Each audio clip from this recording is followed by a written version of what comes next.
As I had mentioned in another video, I brought down the loaded coil 80 meter dipole antenna which did not resonate on 80 meter and checked the inductance of the loading coils with the newly bought LCR meter.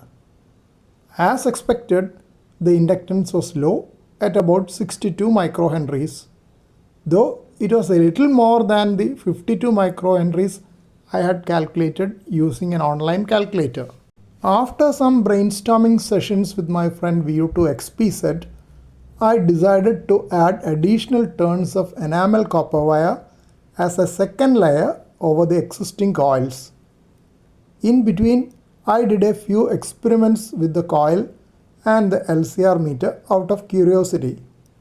This one was checking the two coils connected in series to check the inductance.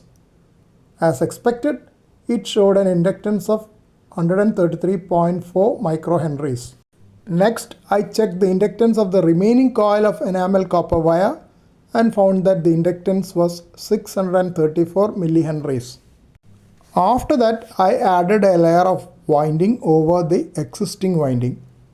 As the windings were being joined at one end, I thought of winding the second layer in the opposite direction, presuming that current in both sets of coils will be in phase if I wind like that.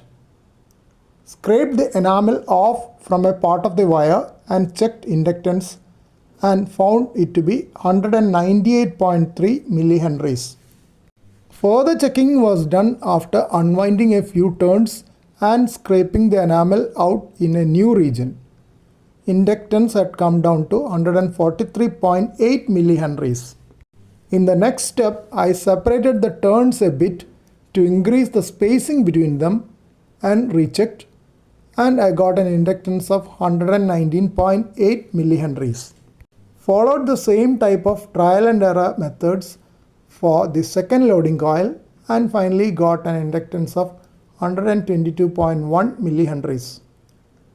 I decided to accept that difference between the two coils as I was fed up of multiple trial and error adjustments spread over 2 days.